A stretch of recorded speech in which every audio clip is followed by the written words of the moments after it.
Bien, vamos a dar inicio a la inducción HC para personal nuevo. Les pido por favor bastante atención para que puedan desarrollar el examen y no tengan mayores inconvenientes. Vamos a tratar de hacerlo también resumido, ya que ustedes están laborando en Sodexo ya hace algún tiempo, entonces más que todo es un tema para regularizar. Sale este video y bueno, les hablamos acerca de la introducción, por qué nosotros hacemos HC, por qué cada empresa, en este caso Sodexo, porque tiene un área de HC. Bueno, porque en la realidad, en este caso para nuestro país, tenemos un número importante de accidentes de trabajo que se producen cada año, siendo obviamente las industrias de manufactura y las de construcción donde se observa mayor número de incidencias de estos eventos. Eso también no son ajenos a las noticias. Cada cierto tiempo observamos lamentablemente noticias relacionadas a este aspecto, ¿no? Personal que muere, que de repente tiene consecuencias y daños mayores producto de algún tipo de accidente de trabajo, y lo que se desea es justamente hacer todos los esfuerzos posibles, tanto como empresa y ustedes como colaboradores, para evitar de que estos hechos lleguen a suceder en sus áreas. Bien, empezamos con el tema 1 acerca de políticas HC. Vamos a repasar las políticas HC de Sodexo. Una de ellas es la política de seguridad, salud ocupacional o medio ambiente, más conocida como política SOMA o SSOMA. En esta política tenemos que tener en cuenta que la alta dirección va a asumir su liderazgo y compromiso. La última modificación con respecto a la estructura se realizó en el mes de agosto del año 2018 y cada año es revisada. La última revisión fue en agosto del 2021, en la cual no se recomendaron algún tipo de cambio, entonces se mantienen. ¿Cuáles son los compromisos? Recordemos que todas las políticas expresan compromisos. Esta política SOMA tiene 7 compromisos. El primero de ellos es la protección de la seguridad y salud de nuestros colaboradores, en los cuales también se deben de incluir a proveedores, contratistas y el cliente. En este caso, nuestro cliente interno es Nestlé. Proteger al medio ambiente, previniendo la contaminación ambiental, proporcionando los recursos adecuados y una organización apropiada, revisando y cumpliendo las normativas legales que apliquen de acuerdo a cada sector, informando, comunicando y capacitando a nuestros colaboradores, garantizando la participación y consulta de ellos en el sistema integrado de gestión y finalmente manteniendo un sistema preventivo de gestión en seguridad, salud ocupacional y medio ambiente. La siguiente política es la política de negativa al trabajo. Esta política trata de que si el colaborador antes de realizar una tarea detecta alguna situación de riesgo importante, tiene el derecho de negarse a realizar dicha tarea siempre y cuando siga el siguiente flujo. El primero de ellos es la comunicación. Esta comunicación tiene que ser de forma clara e inmediata al jefe inmediato. En este caso puede ser mi líder de grupo o mi supervisor de limpieza. Tengo que indicarle las razones por las cuales yo no podría realizar el trabajo. Estas condiciones podrían ser de que ingreso en un área donde haya un riesgo importante de atropello, de repente no hay ningún tipo de señalización, la estructura o la infraestructura en sí esté en muy mal estado, en la cual yo detecte que hay un riesgo importante, tal vez de que un techo esté a punto de desplomarse, que me manden a limpiar una mampara que tal vez está rajada, que en el piso hay una condición insegura, de repente hay un derrame de líquido y muy cerca hay tendidos eléctricos o un riesgo eléctrico importante. Entonces son situaciones en las cuales yo puedo reportar, ¿no? También podría ser algún tipo de trabajo en el cual yo no estoy capacitada, no estoy entrenada, no estoy autorizada y aún así me están enviando a hacer esa tarea. Debo de levantar la mano y comunicar de manera inmediata. La siguiente parte es la verificación. El jefe inmediato tiene que verificar las condiciones in situ, ¿no? Las condiciones que uno está reportando. Tiene que acercarse al punto y observar que efectivamente es lo que uno está reportando. Y la siguiente parte es la mejora. El supervisor o jefe inmediato debe de buscar mejorar las condiciones que no son deseadas, ¿no? Las que se hayan reportado antes de autorizar la ejecución de la labor.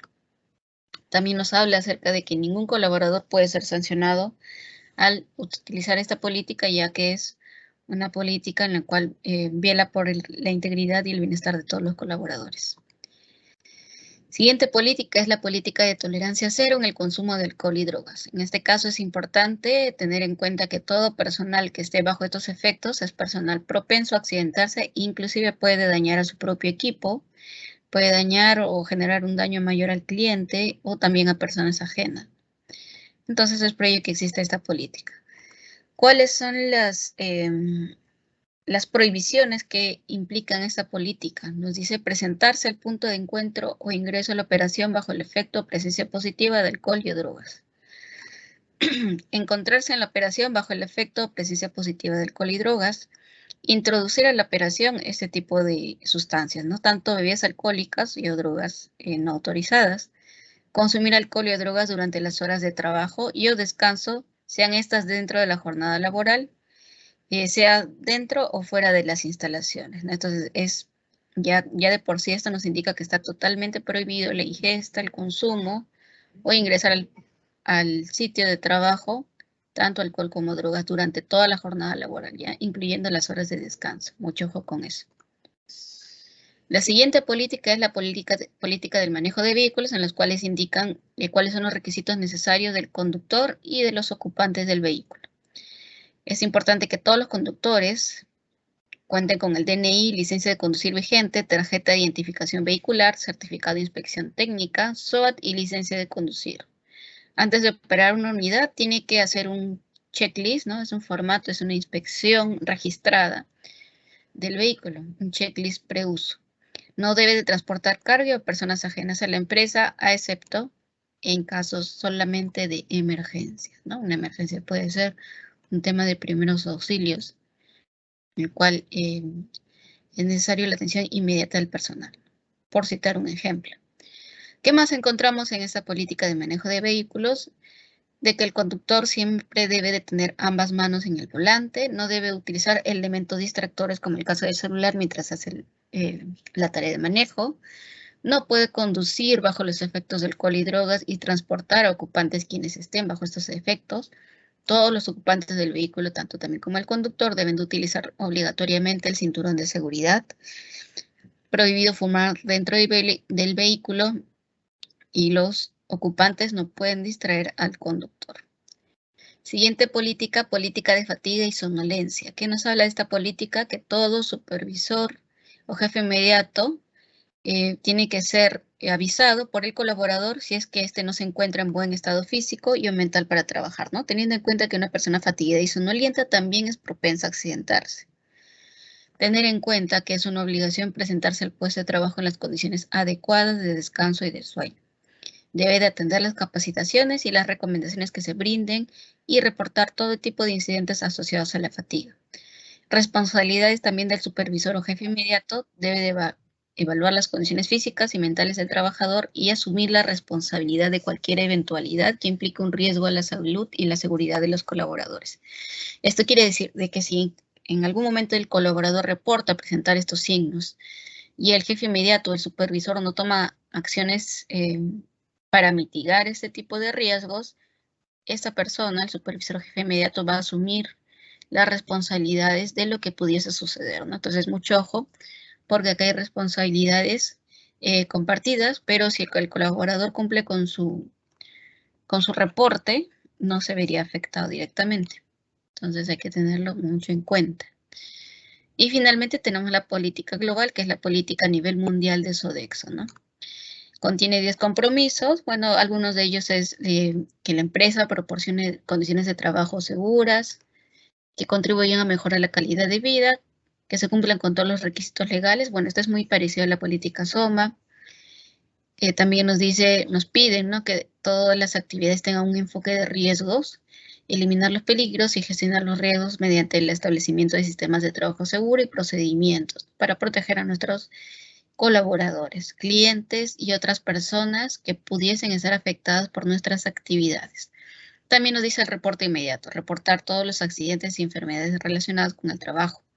Compartiremos ampliamente información sobre accidentes, peligros y riesgos, ¿no? Justamente el cumplimiento, por citar un ejemplo de este compromiso 8, son los quick share, ¿no? Los quick share son información resumida de incidentes o accidentes que ocurrieron en otros contratos en los cuales se da una breve descripción de lo que sucedió, qué es lo que falló y qué es lo que se debería hacer para evitar su repetición.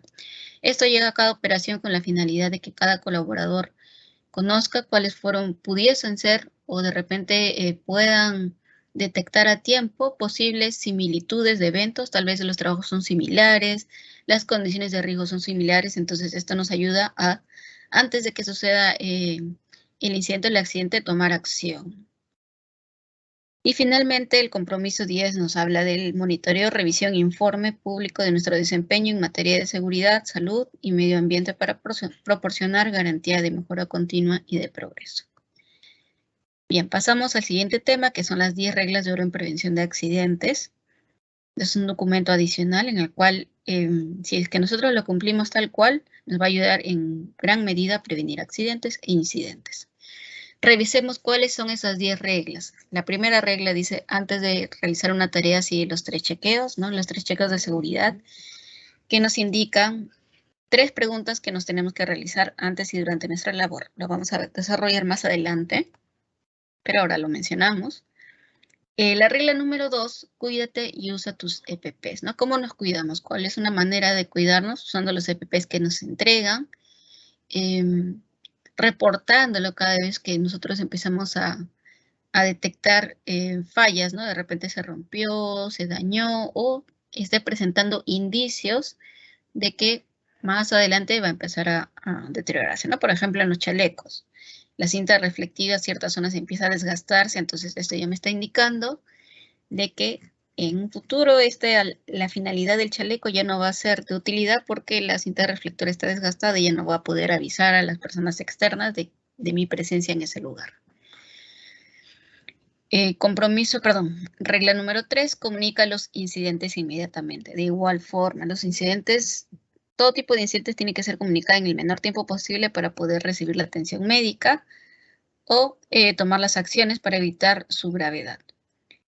Regla número 4, revisa y desconecta los equipos eléctricos antes de intervenirlos o limpiarlos, ¿no? También es muy importante porque acá nos estamos exponiendo al riesgo eléctrico que podrían tener consecuencias inclusive fatales. Regla de oro número 5, revisa tu camino antes de trasladar líquidos calientes, básicamente para el personal de cocina, ¿no? Para evitar este tipo de accidentes por contacto con quemadura a la misma persona que transita o de repente a la persona con la que podría chocar. Podría ser inclusive un personal propio de nosotros, Sodexo, o podría ser inclusive el cliente. Regla número 6. No levantes cargas de más de 25 kilos en el caso de los hombres y no más de 15 kilos en el caso de las mujeres, ¿no? Esto está orientado en la norma básica de ergonomía.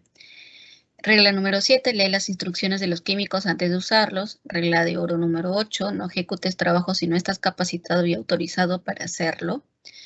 Regla de oro número 9. No toques partes de un equipo en movimiento. Y regla de oro número 10, no conduzcas vehículos o máquinas si estás cansado. Y el siguiente punto es acerca del Reglamento Interno de Seguridad y Salud en el Trabajo, o RIST. Hay que tener en cuenta que hay una diferencia importante con respecto al reglamento interno, ¿no? O el famoso RIT. El RIT es un documento en el cual vamos a encontrar las obligaciones y las prohibiciones a las cuales se sujetan todos los trabajadores, pero estas tienen que ver necesariamente en su relación con las labores, con su permanencia y vida en la empresa, ¿no? Entonces, ¿qué cosas pueden hacer, qué cosas no pueden hacer? Normas de conducta, de convivencia, básicamente. En tanto, el RIST, vamos a encontrar información necesaria con el principal objetivo de evitar accidentes y enfermedades ocupacionales y hacer de esta forma el trabajo más seguro. Entonces, esta es la principal diferencia entre uno y otro documento, que se le entrega a todo colaborador nuevo en Sodexo. Este es un pequeño extracto acerca del Reglamento Interno de Seguridad y Salud en el Trabajo, acerca de las obligaciones del colaborador de Sodexo. Debe de cumplir con las políticas, con los reglamentos, estándares, procedimientos y prácticas de trabajo seguro establecidos dentro del sistema de gestión de seguridad y salud ocupacional de la empresa como por sus clientes. Debe de reportar a su representante o delegado de seguridad de forma inmediata la ocurrencia de cualquier tipo de incidente, accidente de trabajo o enfermedad profesional cumpliendo los procedimientos escritos, y también debe de participar obligatoriamente en toda capacitación y actividades destinadas a prevenir los riesgos laborales que la empresa organice dentro de la jornada de trabajo. Ya, al igual que las políticas, este documento es revisado anualmente y la última modificación se realizó en el mes de agosto del año 2018. Y como les decía, cada año es revisada y en la última revisión de agosto del 2021 no se recomendaron tampoco variaciones y por tanto se mantiene. También en la parte final de ese documento del RIS encontramos el régimen disciplinario, en el cual podrían haber 3 tipos de faltas importantes: faltas leves, faltas considerables y faltas graves. En esta ocasión vamos a citar algunas de las faltas considerables, que son no reportar acciones o condiciones subestándares o condiciones inseguras que puedan conllevar a un incidente o accidente, no subsanar según corresponde a estas condiciones que puedan conllevar un incidente o accidente, o permitir el reingreso del personal a laborar sin la respectiva alta médica. Y como faltas graves, algunas faltas graves nos mencionan no haber subsanado condiciones inseguras que se hayan reportado anteriormente y que hayan conllevado un incidente o un accidente. También involucra a los supervisores y responsables del contrato si es que estos no reportan inmediatamente u ocultan la ocurrencia de los accidentes de trabajo, incidentes o enfermedades profesionales. También habla de que el trabajador, si es que no reporta inmediatamente o oculta la ocurrencia de incidentes o accidentes, también puede ser meritorio de una falta grave. Además, faltas graves tipificadas por las normas laborales que den lugar al despido. Lo que se aplica para las faltas graves es el despido laboral, teniendo en cuenta esto. Para las faltas considerables ameritan la amonestación escrita o el famoso memorándum, o inclusive también se da la opción de que se le suspenda al trabajador por un número determinado de días sin goce de haber. Y para las faltas leves puede ser llamada de atención o también podría ser llamada escrita, ¿no? Entonces esto ya lo va a determinar cada líder de área, cada supervisor, cada jefe. Ya tengan en cuenta esto, que no necesariamente todo lo que diga acá es lo único que se considera como falta grave, como le dice acá, ¿no? Demás faltas que sean consideradas como graves también podrían ser consideradas como ellas, y como ya les dije, las faltas graves dan lugar al despido. Bien, pasamos al tema 2, acerca de identificación de peligros y riesgos, ¿no? De acuerdo a la normativa local, tenemos las siguientes definiciones. Definición de peligro es el acto, la condición o la circunstancia que pueda causar un daño. Para efectos de esta presentación tenemos el ejemplo de la cáscara del plátano en el piso. Podría ser también inclusive cualquier otro objeto que tenga la posibilidad de causar un daño al personal. El riesgo nos dice que es la probabilidad, que puede ser leve, mediana o alta, que este acto, condición o circunstancia pueda causar un daño. Entonces, para efectos de este ejemplo sería la caída, ¿no? Que podría ser una consecuencia finalmente en la persona al momento en que pisa la cáscara y se resbala. Es por ello que es importante que todos nosotros como colaboradores, antes de ingresar a nuestro lugar de trabajo, es identificarlos. La única forma de identificarlos es observando mi entorno. Observando mi entorno y estando presente y teniendo consideración de que los peligros podrían provocar ese tipo de daños, ¿no? Entonces, la única forma es observar, seguir mis 3 chequeos, y si es que observo alguna condición, algún acto, porque recordemos que también la definición de peligro nos habla de acto, una persona que tenga una acción temeraria, de repente que esté corriendo sobre el piso húmedo, que no esté respetando señalizaciones, también son situaciones de peligro que también puedo reportar. O inclusive puedo retroalimentar, ¿no? Recordamos que en le tenemos el programa de AAA, puedo acercarme a ese colaborador, conversar con él y hacerle la retroalimentación para que corrija esta conducta. Acá tenemos algunos ejemplos de cuáles son los peligros más comunes, ¿no? Los peligros comunes son los pisos mojados, cuyo riesgo serían los resbalones y posterior caída al mismo nivel. Levantamiento manual de cargas, que involucra el riesgo disergonómico. El uso de productos químicos, que involucra el riesgo de químico, ¿no? La exposición a estos productos químicos. Puede ser contacto, inhalación o absorción, dependiendo de la naturaleza de la sustancia química que esté manipulando. Tenemos el uso de equipos eléctricos, cuyo riesgo es el riesgo eléctrico a través del contacto, ¿no? Que puede ser directo o indirecto. Tenemos el corte de alimentos en el área de cocina, de food, y el riesgo es el contacto con ese filo cortante que podría terminar en un corte. El tránsito entre áreas, y el riesgo es los choques con puertas, con infraestructura o con personas que derivan en golpes.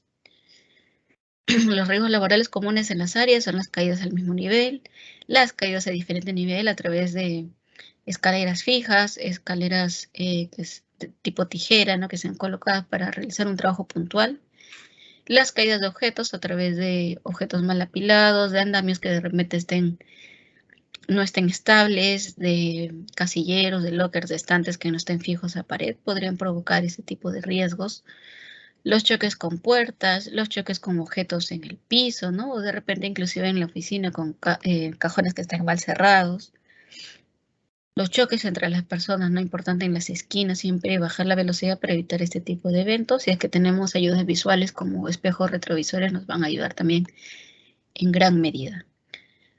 Proyección de partículas para el personal de mantenimiento, exposición a temperaturas extremas para personal almacenero de cocina, ¿no? Que ingresan a estas zonas, que son los cuartos de refrigeración y congelación. Es necesario que la persona ingrese previamente con el EPP adecuado, ¿no? Como es la casaca, ¿no? La casaca térmica, el guante térmico. Golpes, cortes y pinchazos también son riesgos comunes porque nosotros manipulamos también bastantes herramientas manuales. El contacto térmico más importante en el área de cocina, ¿no?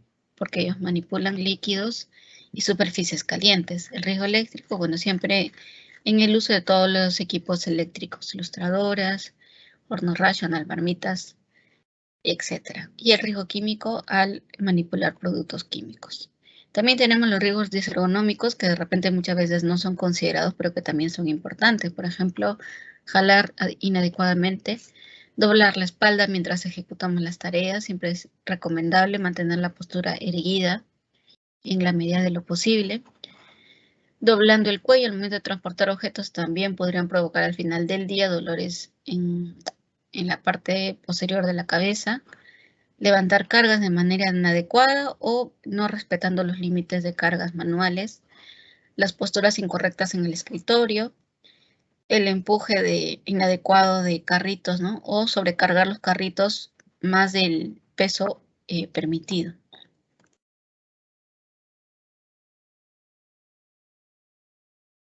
Vamos a pasarlo.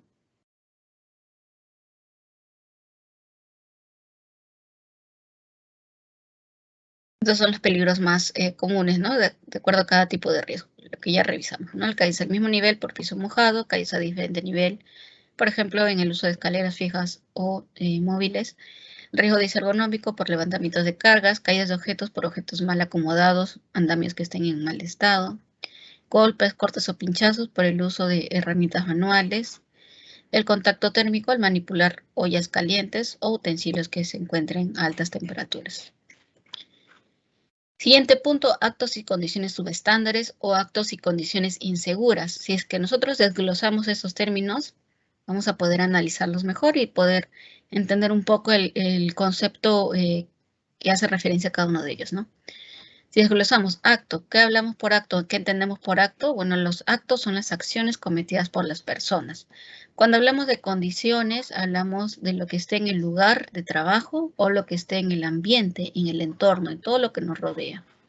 Y cuando hablamos de subestándar, estamos haciendo referencia a lo incorrecto o a lo que está de manera insegura. Entonces, cuando unimos estos términos, llegamos a la conclusión que los actos inseguros son las acciones cometidas por las personas de manera incorrecta o de manera insegura. Entonces, podríamos mencionar una persona corriendo, una persona que no hace uso del modo sobrevuelo al transitar las escaleras fijas.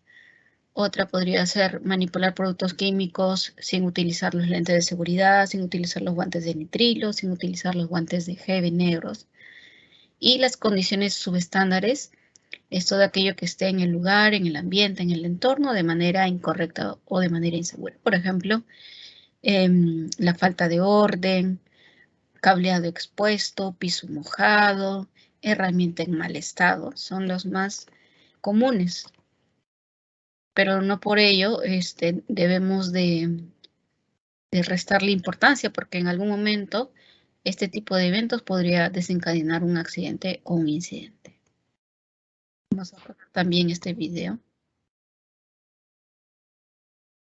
Bueno, acá nos preguntan si es que estos ejemplos corresponden a actos o a condiciones inseguras.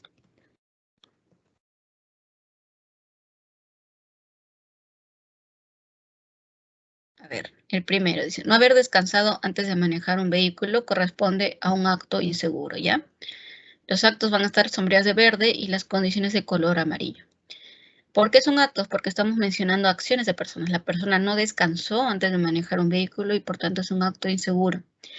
El siguiente, quitar la guarda a un esmeril también es un acto inseguro porque está haciendo la referencia a una acción. O sea, una persona voluntariamente quitó la guarda a un esmeril y la convirtió en una condición insegura. Pero esto deriva de un acto inseguro. Siguiente, derrame de químicos en el almacén es una condición insegura porque está haciendo referencia a lo que esté en el entorno. Piso mojado en el área de lavavajilla también es una condición insegura. Bueno, analizando esto también podríamos deducir de que muchas de las condiciones inseguras que nosotros encontramos derivaron previamente de actos inseguros. Por ejemplo, de que hay un derrame de químicos en el almacén es porque previamente hubo acciones inseguras que de repente no cerraron bien la tapa o de que dejaron mal acomodada el recipiente, ¿no? El bidón, el rociador, y esto provocó finalmente el derrame. De igual forma, el piso mojado en el área de vajilla no es de que se volvió mojado de un momento a otro de la nada, ¿no? Apareció mojado por arte de magia, no. Sino que previamente hubieron acciones, como por ejemplo derramar más de lo que se debería, o la persona no secó el piso o no jaló el piso cuando era necesario y por tanto esto provoca esta condición insegura. Uso de celular en tormentas eléctricas es un acto inseguro porque estamos haciendo referencia a una acción. Falta de cinturón de seguridad en el vehículo es una condición insegura. Subir a un balde, también estamos hablando de una acción y por tanto es un acto inseguro. Y alfombras desniveladas en los pisos son condiciones inseguras. Pasamos al tema 3, ya estamos en la mitad, incidentes y accidentes. Hay una gran diferencia para Sodexo, teniendo en cuenta eso sí, de que para Nestlé todos los eventos con daño o sin daño son catalogados incidentes, ¿ya? Pero para Sodexo se alinea más a las normativas legales peruanas, en las cuales sí nos hablan de una diferencia, ¿no? Básicamente los incidentes son aquellos eventos en los cuales podrían haber daños corporales pero menores, o las personas no sufrieron daños y que no llegaron a mayores, ¿no? En cambio, en el accidente sí hay un daño mayor porque necesariamente hay una lesión orgánica, una invalidez o inclusive la persona puede llegar a morir. A eso se le conoce como accidente. Es necesario que tanto los incidentes como accidentes reciban previamente una atención médica, una evaluación que finalmente determine si es que ese evento fue catalogado como incidente o como accidente. Y bueno, acá también nos dan algunos ejemplos para identificar si estos corresponden a incidentes o accidentes. Entonces, lo que está pintado de color azul son incidentes y los de color verde son los accidentes. Por ejemplo, accidentes, exposición a vapor de líquido, donde ya vemos una consecuencia. Quemadura de primer grado sin descanso médico. También tenemos el tropiezo con hueco en el piso y caída con el brazo derecho, daño esguince en la muñeca con 15 días de descanso médico. El incidente, amagos de incendio por cortocircuito, daños, bueno, fueron daños materiales, ¿no? Entonces, por tanto, es incidente. Otro tipo de incidente, caída de martillo al piso cerca de colaborador y no hubo daño, ¿ya? Por tanto, también es incidente. Ahora, si es que nosotros analizamos por qué se producen estos accidentes, muchas veces piensan, ¿no? Las personas que de repente no están muy interiorizadas con los temas de seguridad, piensan que fue por mala suerte, porque ya estaba en el destino, porque lo decía en el horóscopo, entonces lo asumen más a temas de la suerte. Pero no, básicamente es por comportamientos inseguros o condiciones inseguras en el lugar. Peligros también que no fueron identificados por los trabajadores, riesgos que no fueron evaluados y los controles que no fueron implementados. Entonces, ¿qué debemos hacer al respecto? Reportando de manera temprana los actos y las condiciones inseguras. Bueno, tenemos varias formas de reportar. Una de ellas es a través del reporte del link de AAA. Otra es a través del link del reporte de alerta temprana para Sodexo. Reportando también de manera verbal inmediata a mi jefe o supervisor inmediato.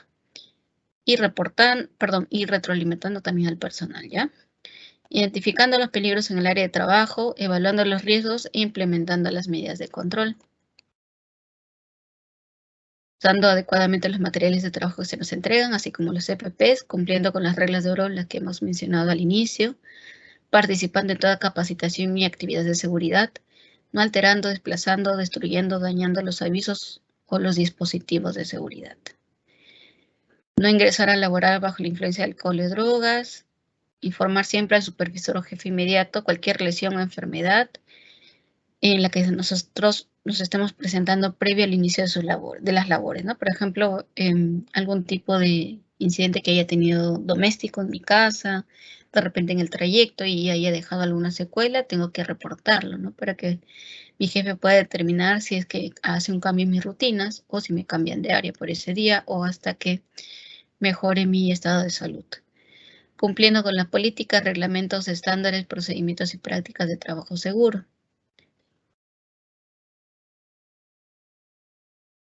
Un pequeño taller. Bueno, y habiendo ya visto la diferencia entre un incidente o accidente, habiendo también hablado de lo que nosotros debemos hacer para evitarlos, ¿qué hacemos si es que aún así, siguiendo todos mis procedimientos, mis normas, ocurre un incidente o accidente? Es importante que nosotros reportemos de forma inmediata la ocurrencia de este evento. Para nosotros que trabajamos en fábrica, la gran mayoría de fábrica, contamos con una unidad médica, la cual siempre va a estar abierta siempre y cuando nosotros hagamos la comunicación inmediata a mi supervisor. Yo tengo que dirigirme al tópico siempre acompañado de mi supervisor, ¿ya? Entonces, ustedes no pueden ir directamente al tópico y decirme accidentado, porque no tenemos el reporte del supervisor, ¿ya? Entonces, es importante que ustedes, apenas ocurre un incidente, reporten a su supervisor, a su jefe inmediato, para que esta persona pueda acompañarlos hasta el tópico, ¿ya? Y de esta forma pueden recibir la atención médica adecuada, ¿ya? Ya que tenemos Nestlé tiene personal de salud que justamente le va a dar la atención médica y va a poder determinar si es que es necesario trasladarlo hacia, de repente, a un centro externo, ¿no? Como una clínica. Recordemos que todos estamos afiliados al SSTR y de acuerdo a la gravedad podríamos terminar derivados a este tipo de instituciones. Y como siguiente parte se inicia el proceso de investigación y por tanto como colaboradores debemos de cooperar y participar en la investigación de estos hechos que van a determinar las causas que originaron ello y evitar su repetición. Por tanto, nuestra prioridad siempre tiene que ser la prevención, ¿no? La prevención son las acciones que nosotros hacemos antes de evitar los daños. Por eso, si trabajamos con prevención, trabajamos con seguridad. Les hablaba al inicio de las reglas de oro. Ahí la primera regla era, cuídate, usa tus 3 chequeos, ¿no? ¿Cuáles son esos 3 chequeos? Son los que vamos a revisar a detalle ahora. El primer chequeo es sé cómo hacer el trabajo, ¿no? Para eso siempre nos tenemos que tomar un tiempo para estar seguro de lo que vamos a hacer. Si es que no sé cómo hacer la tarea, de repente mi tarea es nueva o no me quedó claro en la inducción que tuve, tengo que reportarle de manera inmediata a mi jefe. El siguiente, tengo el equipo adecuado, tengo que ver y verificar visualmente de que todas las herramientas, materiales que voy a utilizar estén en buen estado. Si mi respuesta es no, también tengo que reportar este hecho inmediatamente a mi supervisor o jefe inmediato. Y el tercer chequeo es seguro el ambiente de trabajo, siempre es observar a mi alrededor, mirar, más que todo observar, no más que mirar, es observar a mi alrededor, que es mirar con detenimiento de que todas las condiciones se encuentren seguras para ejecutar mi tarea. Por ejemplo, una silla dejada en el medio del lugar podría ser una fuente de peligro. Un cable eléctrico que haya quedado suelto en ese momento también puede ser una fuente de peligro que puede derivar en un tipo de incidente. Si es que determino de que mi ambiente de trabajo no es seguro, también tengo que reportar este hecho inmediatamente a mi supervisor. Productos químicos. Recordemos que los productos químicos son sustancias consideradas peligrosas, ya que revisten un riesgo, dependiendo de la naturaleza de cada uno de ellos. Pero si es que nosotros lo conocemos, sabemos los documentos necesarios, la manera segura, vamos a evitar incidentes. Una forma de identificar de estos productos químicos, y más que todo enfocándolos en los riesgos que representa cada uno de ellos, es a través del rombo NFPA. Este rombo NFPA o rombo de seguridad presenta 4 sectores con colores ya definidos. Tenemos el azul, que es riesgos a la salud, en la parte izquierda. En la parte superior tenemos el color rojo, que nos habla de riesgos de inflamabilidad. Y en la parte derecha tenemos los riesgos de reactividad, color amarillo. En la parte inferior tenemos el color blanco, que nos habla de riesgos especiales. Y en las zonas coloreadas superiores vamos a encontrar números que pueden ir desde el 0 hasta el 4 y esto nos van a indicar el nivel de riesgo de acuerdo a cada producto químico. La parte blanca no vamos a encontrar números, podremos encontrarlo vacío porque son riesgos adicionales o especiales de esa sustancia. Si es que encontramos el campo con información, vamos a encontrar estos que son más comunes. Si es que el producto es oxidante, vamos a encontrar este símbolo. De igual forma, si es ácido, alcalino, corrosivo. Si es que no se debe usar agua, va a ser un W con una línea sobre él. Y tal vez si es que este material es radiactivo, vamos a encontrar este símbolo, ¿no? Tipo similar a las aspas de un ventilador. Otra forma u otro lineamiento con respecto al uso seguro de productos químicos es de que estos presenten su hoja de seguridad u hoja MCDS, ¿no? Esta MCDS es elaborado por el fabricante de los productos químicos, donde donde este fabricante va a describir los ingredientes, la forma segura de uso, cuáles son las características, su nivel de toxicidad, medidas de primeros auxilios también vamos a encontrar, formas seguras de almacenamiento, finalmente en el cual nos pueda dar recomendaciones acerca de una manipulación segura. Es importante que todos como colaboradores conozcamos cuáles son esos riesgos asociados a sus productos químicos para garantizar una operación segura del producto, ¿no? Porque cada producto químico es utilizado con un fin. Algunos químicos son utilizados para limpiar, otros para desinfectar, otros para desincrustar el sarro, otros para desengrasar. Entonces, son necesarios para nuestras labores, pero no por ello voy a manipularlo de manera inadecuada, ¿no? Entonces, estas recomendaciones son las que nosotros debemos de seguir al pie de la letra. ¿Qué nos dicen? Todo producto químico debe estar debidamente etiquetado. Cuando hablamos del etiquetado, estamos mencionando de que tiene que estar con el nombre de la sustancia y su rombo NFPA debidamente llenado para identificar el nivel de riesgo del mismo, ¿no? Como ya dijimos, el rombo de seguridad habla de los riesgos importantes como inflamabilidad, salud, reactividad y riesgos especiales. Entonces es importante que estén identificados y enumerados. En todo lugar donde se utiliza un producto químico se debe de contar con la hoja de seguridad MCDS y encontrar la información necesaria sobre este producto, ¿no? Ya dijimos que esta información puede involucrar lo que son riesgos, el uso de PPs, las medidas de primeros auxilios, recomendaciones acerca del almacenamiento seguro, entre otras. Usar los EPPs adecuados siempre que manipulamos los productos químicos. Esto va a depender de cada hoja de seguridad, ¿no? Podría ser que en algunas hojas me pidan utilizar lentes, en otros caretas faciales, en otro protección respiratoria, en otros, guantes, botas, ¿no? Entonces depende cada naturaleza del producto químico y lo que diga en la hoja MCDS. Y también teniendo en cuenta los lineamientos del contrato. En algunos contratos el cliente exige algún EPP adicional. Recuerden no utilizar un producto químico si no ha sido capacitado en el mismo, cumpla con las medidas de seguridad establecidas y también informe de cualquier desviación a los estándares que hemos mencionado. Tema 6, EPP, señales de seguridad. Bueno, los EPP son elementos diseñados como barrera, ¿no? Recordemos que el EPP está dentro de la jerarquía de control de riesgos, pero en el nivel 5, o sea, es lo último que nos podría proteger ante la ocurrencia de un incidente o accidente, ¿no? Si bien es cierto, no van a evitar la ocurrencia de que un accidente o un incidente suceda, pero sí nos va a ayudar en gran medida a disminuir la magnitud del daño, ¿no? Por ejemplo, si es que estoy manipulando un cuchillo y en ese momento no utilicé un guante de malla, el corte podría ser más profundo, inclusive podría requerir puntos o terminar en amputaciones. En cambio, si utilizamos un guante de malla y tenemos el contacto directo con este filo, no podrían llegar a mayores, ¿no? De repente un golpe, una contusión pequeña, si es que estamos de repente macheteando. Y para otro tipo de fines, los EPPs podrían disminuir el riesgo, ¿no? Y eso es la finalidad principal. Por tanto, no nos debemos también de llegar al famoso exceso de confianza, ¿no? A veces pensamos que al utilizar un EPP va a ser imposible de accidentarnos. Ya hemos dicho de que sí pueden ocurrir, pero lo principal es que va a evitar la magnitud del daño personal. Cuando mencionamos EPPs básicos, tenemos que citar a lo que es el casco, que es el EPP más común y nos ayuda a reducir la fuerza de impacto de todo objeto que pudiese caer sobre él.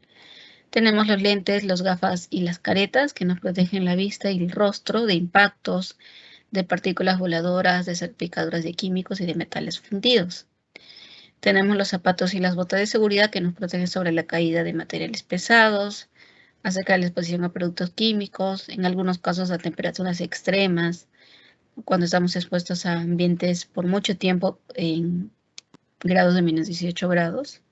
son temperaturas extremas, temperaturas de congelación. Entonces la persona que ingresa tiene que ir con el aditamiento adecuado.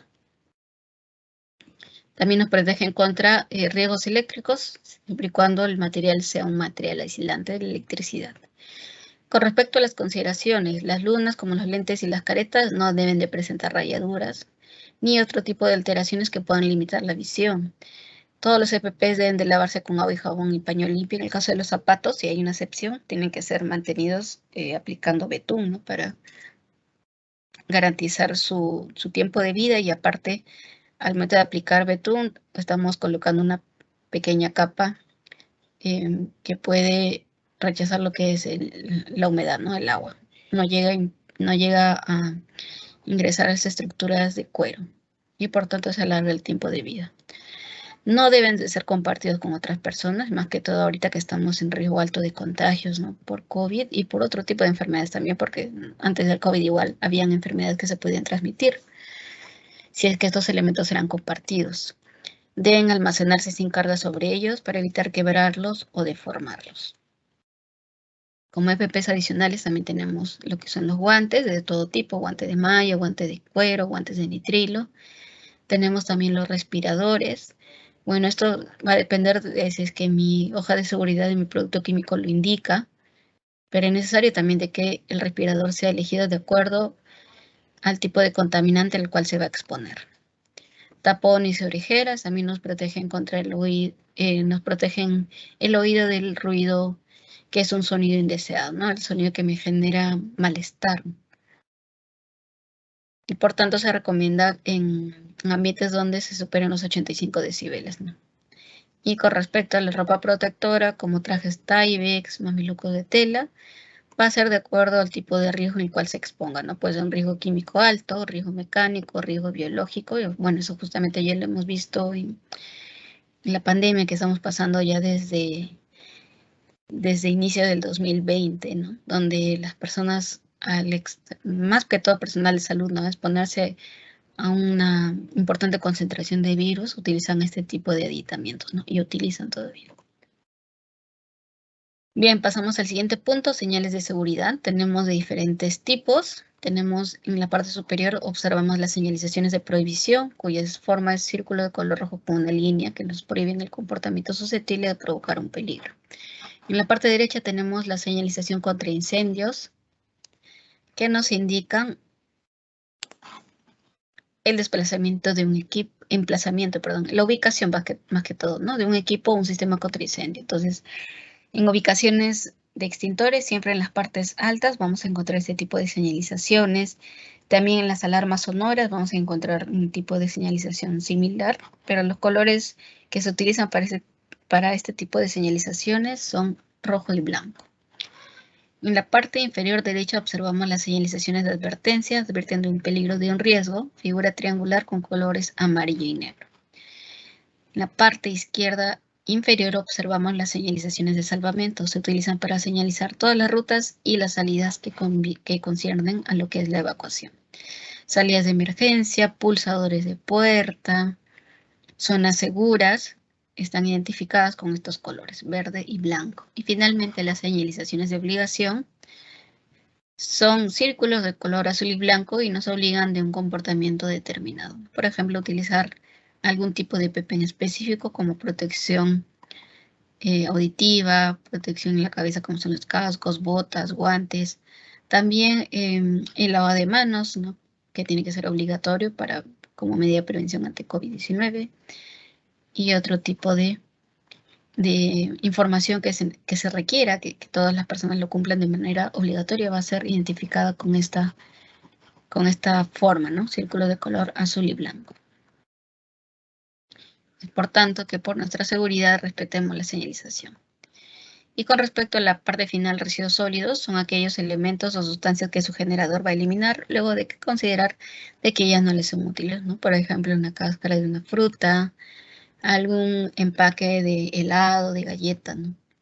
Que si bien es cierto, yo consumí el interior, pero en la parte posterior, que es la envoltura, ya no me es de utilidad, la elimino. Por tanto, todo lo que nosotros compramos actualmente o usamos, mañana más tarde será desecho de algún tipo. Para el buen manejo de los residuos sólidos debemos de seguir los lineamientos de las 3R, en la cual nos dice reducir, consumir solo lo que necesitamos, ¿no? Cada vez que no utilizamos un ambiente, apagar las luces, desconectar los equipos que ya no se tengan en uso. La siguiente R es la reutilización, que nos indica o nos dice que debemos de utilizar un artículo al máximo. Y la siguiente es el reciclaje, ¿no? Separar para reaprovechar. En este caso, nosotros seguimos el código de colores de Nestlé para segregación de residuos. Bien, y eso sería todo por esta primera parte de inducción. Estaríamos ya dando inicio a la parte 2, que es la parte 2 acerca de la inducción de riesgos inherentes al puesto.